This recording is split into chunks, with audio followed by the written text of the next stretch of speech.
Nigeria has the ideas, the talent, and the energy. But are we actually turning that into real AI growth? That's the conversation we're having today. Welcome to the Tech Economy podcast, where we talk tech, business, and the conversations shaping the economy. My name is Buki Amosun, and my guest today has been at the center of Microsoft works in this region for over a decade, from leading Microsoft Nigeria as country manager to now driving AI and growth strategy across the entire Middle East and Africa. In her role as Chief Growth and AI Officer for Middle East and Africa Growth Market. Please welcome Olatomiwa Williams. Good morning, and it's great to have you here. All right, so just a quick one. You've been in your role as Chief Growth and AI Officer for a while now. So what would you say that experience has been like so far? Okay, the experience has been energizing and deeply purposeful. This role has given me the opportunity to feel firsthand how our customers across Middle East and Africa growth markets are thinking about AI and how they are also transforming from pilots to real transformation impact. And we're already seeing the shift. Our customers are no longer asking, what can AI do? Or what AI tools can we use? But how can AI fundamentally help shape our operation? And this is my focus, to ensure that we support our customers to leverage our AI platform to drive transformative business impact.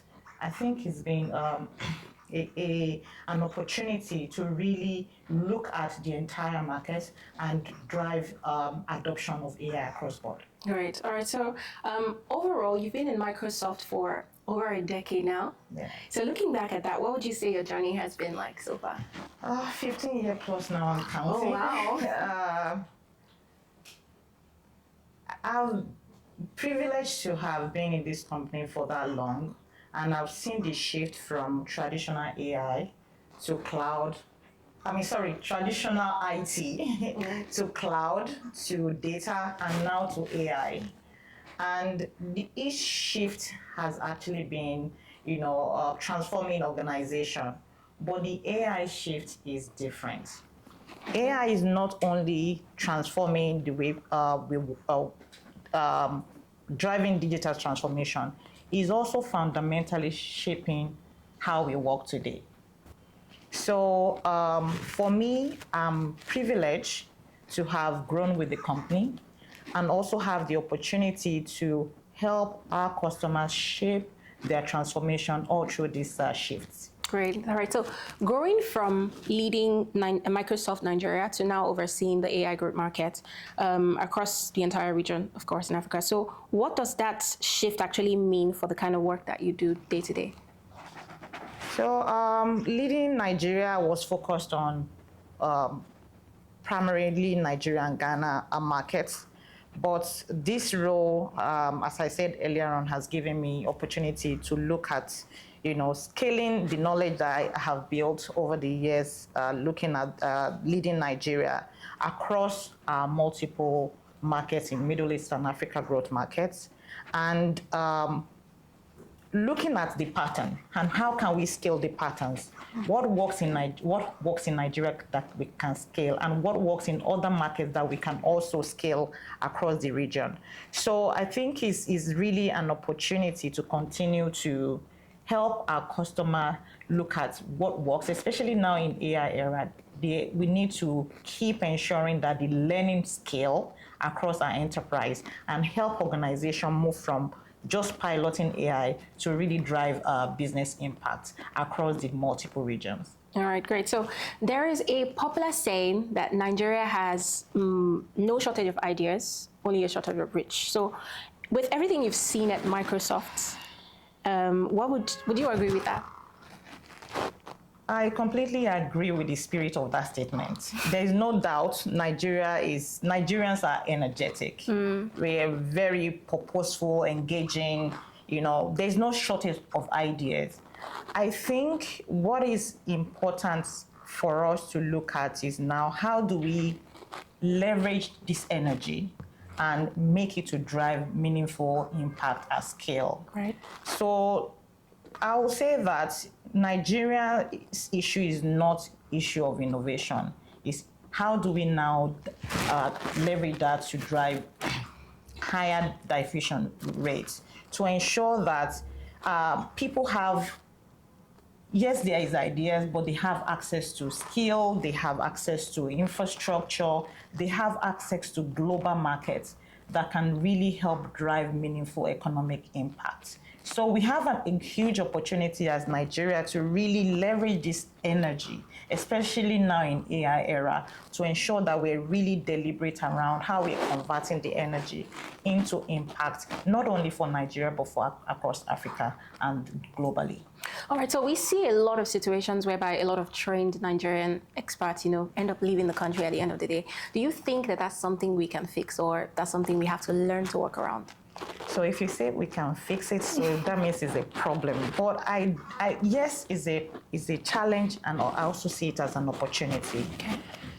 Opportunity in the sense that if we're able to harness the power of our diaspora talent, it can actually be an advantage to us.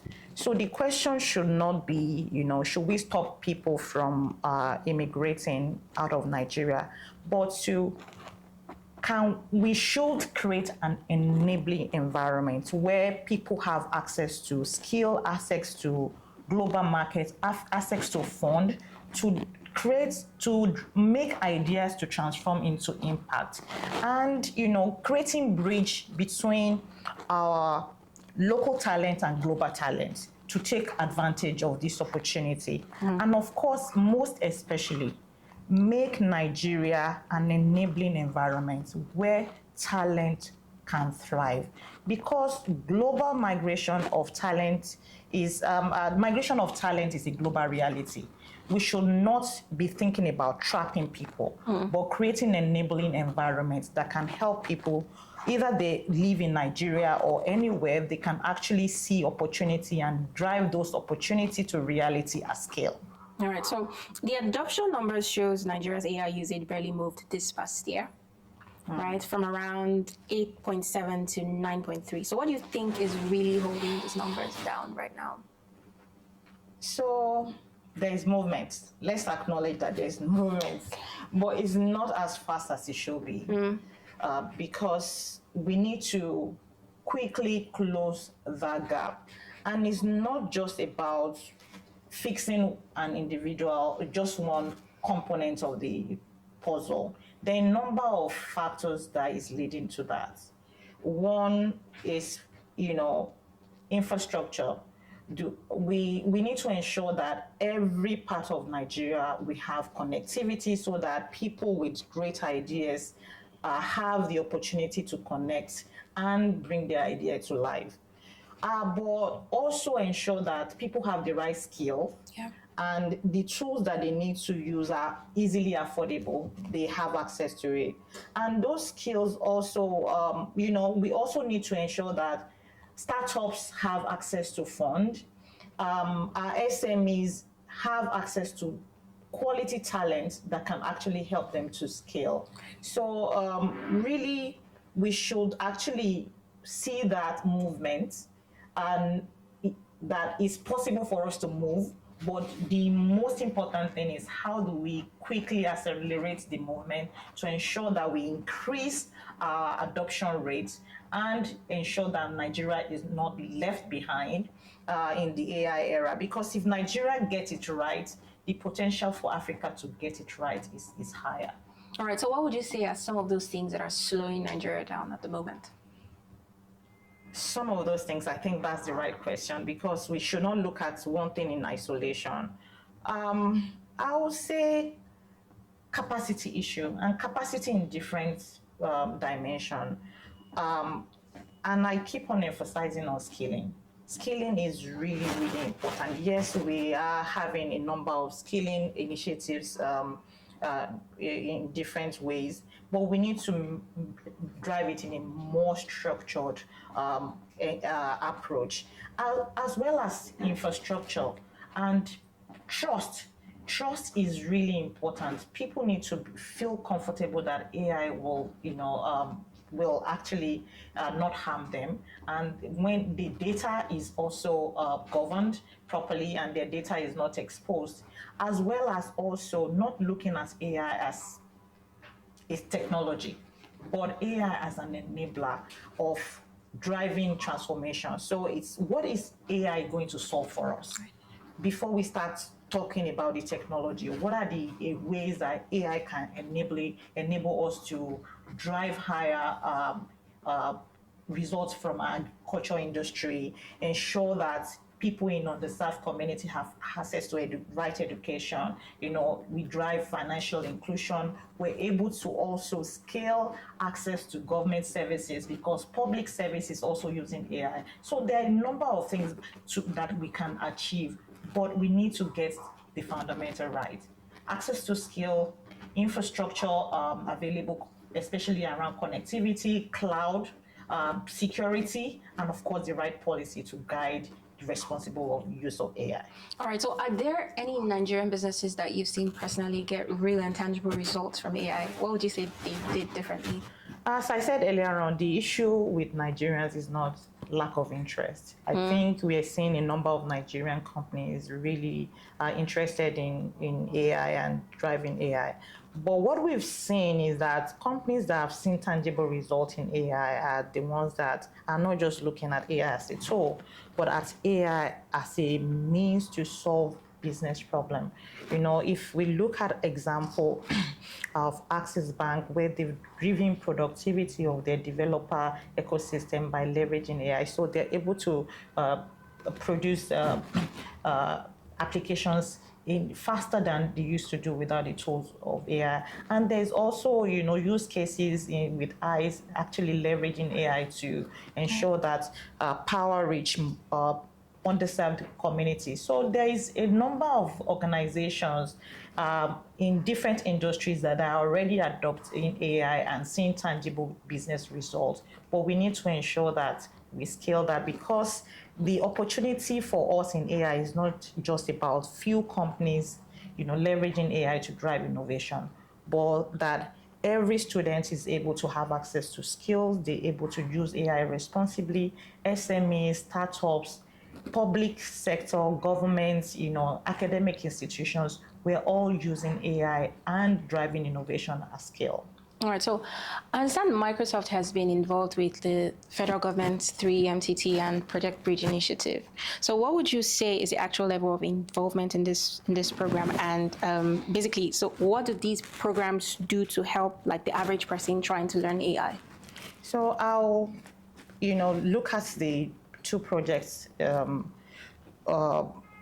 two ways. One, let's talk about the project, the 3MTT program, which is aimed at training 3 million Nigerians on technical skill. And Microsoft is partnering with government to ensure that Nigerians have access to the right curriculum for AI, cybersecurity, and digital skill, and so as well as certifications and opportunities for to jobs. And the Project Bridge, in our opinion, actually is what will help the scaling to scale, because when we are able to successfully connect 90,000 kilometers of fiber across Nigeria, that means we'll have more people have access to the skilling platform. So Microsoft we are happy about the opportunity to partner with government on the 3MTT program and the impact that we've made so far. And we hope that we'll continue to drive this partnership and alignment to ensure that more Nigerians have access to the right skill that they need to thrive in this digital era, AI era. All right, so would you say that we should expect more focus and investment in this region? So Microsoft investment in our region, especially Middle East and Africa growth markets, is continuous, because our region should not be at the peripheral of AI. Real transformation of AI can actually happen in this region. So we'll continue to invest in scaling. We'll continue to ensure that everyone in this region, whether individual, organization, governments have access to our cloud solutions to help them, develop solutions that solve real challenges. And of course, we'll continue to partner with the relevant stakeholders to ensure that we're able to bring our mission to empower every person and organization on the planet to achieve more, especially in this AI era, ensuring that people have access to AI tools that will help them to thrive. So the question is not only about what an individual company like Microsoft can do, but about ensuring that the partnership with governments, with academia, private sector is really tight. Right. And it is structured in a way that will help to achieve tangible results that will drive innovation of Nigeria and Africa forward. All right, so if everything should go well, let's say in the next 2 to 5 years, what could Nigeria's AI story actually look like? With the level of energy that we have, and we've already discussed, is that Nigeria does not have shortage of idea and innovation. Nigeria can actually be the talent hub from the global south that can serve the entire world in terms of AI. And Nigeria can also be that platform that creates opportunity for Africans to really innovate. But of course, we need to get the fundamental right. Of course. We need to ensure that people are skilled. We have our infrastructure in place to drive access, to ensure access for everyone. There is governance and the right policy to drive trust. And of course, it's really going to be a good opportunity for Nigeria to help scale African innovation. All right, great. So thank you so much. So just as we wrap up, if there is one thing you could tell a business owner or a young person listening into this conversation right now, what would it be? The message is very clear. Whether you are an individual or business owner, please don't wait till AI is perfect. Individuals, get engaged now. Learn the right skills. Get the right certification. Join communities. Solve problems that AI can actually scale easily. And of course, that means you will continue to add value to yourself and be relevant in this AI economy. And for company owners, this is a time to really, really get engaged. Skill your people, get your data structure right. Look for a business process in your organization that AI can solve, whether it's, productivity of your people, whether it's inventory or supply chain management. Whatever use case is relevant, use AI to drive that process and measure outcome. But to individuals, to corporates, please use AI responsibly. I think that is really important. Thank you. Thank you so much, Olatomiwa. This has actually been a very rich conversation. And I think what stands out for me the most is the fact that you've pointed out that, Nigerians are not lacking that energy, that ambition, the ideas and all that. We just need to put in the work and, swing into action. And the work has already started. We just need to make sure it's, intensified. Great. Yes. So thank you so much for the opportunity to actually have this conversation with you today. And for our viewers out there, I hope this sparked something in you to just go beyond the ideas and actually, swing into action, and let's make a change generally. So thank you so much. We've come to the end of today's conversation on the Tech Economy podcast. And until next time, it's Buki here from Tech Economy. Have a great day.